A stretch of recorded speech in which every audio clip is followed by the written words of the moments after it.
बात यहां पर हम उत्तर प्रदेश के संभल की करेंगे, जहां से बड़ी खबर निकल कर आ रही है, क्योंकि संभल हिंसा से जुड़ा हुआ मामला है जिसमें मास्टरमाइंड पर आज बुलडोजर कार्रवाई यहां पर होगी। संभल हिंसा के मास्टरमाइंड शारिक साठा पर एक्शन की तैयारी यहां पर कर ली गई है और शारिक साठा की संपत्ति की कुर्की का वारंट अदालत ने जारी किया है।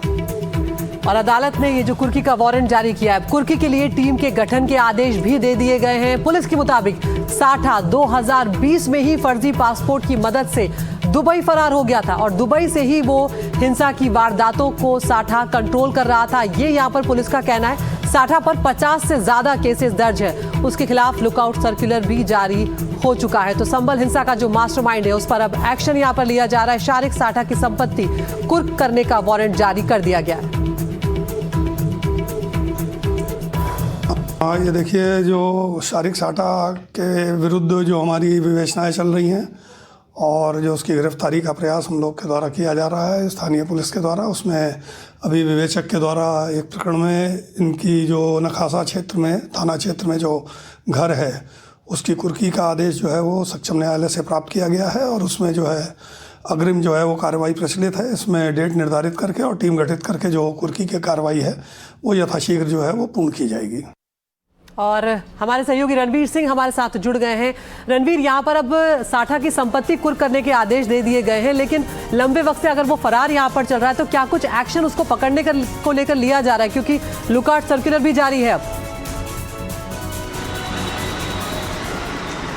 देखिए, संभल पुलिस लगातार शारिक साठा को तलाश रही है। लुकआउट सर्कुलर जारी हो गया है, लेकिन बताया जा रहा है कि आज से लगभग 5-5.5 साल पहले 2020 में वो फर्जी दस्तावेजों के आधार पर दुबई भाग गया था और ये बताया जाता है कि वो दुबई में बैठा हुआ अपना पूरा गैंग संभल में चला रहा है। और इसी वजह से जो 2024 में 24 नवंबर की घटना थी, जिसमें ये कहा गया कि शारिक साठा जो गाड़ियों की चोरियों से अपने अपराध की दुनिया में कदम रखता है और थोड़ी छोटी छोटी वारदातें करते करते उसका नेटवर्क बड़ा हो जाता है, पाकिस्तान से संपर्क हो जाते हैं, दाऊद से संपर्क हो जाते हैं।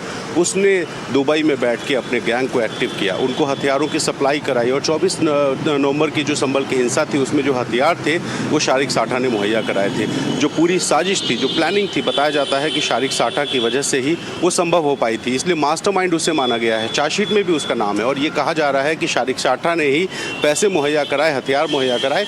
और आपको याद होगा कुछ हथियार मिले थे, वो हथियार भी शारिक साठा के ही नेटवर्क से मिले थे इन लोगों को। ऐसे में शारिक साठा, जिसकी जो संपत्तियां हैं दीपा सराय और आसपास के इलाके में, उसको अब कुर्क करने की कार्रवाई होगी। कोर्ट का आदेश हो चुका है, प्रशासन जल्द ही वो कार्रवाई पूरी करेगी। बहुत शुक्रिया रणवीर आपका सब जानकारी के लिए। तो देखिए, संभल हिंसा का मुख्य आरोपी है शारिक साठा और से जुड़ी हुई संपत्तियों को कुर्क करने की कार्रवाई अब यहाँ पर शुरू की जाएगी।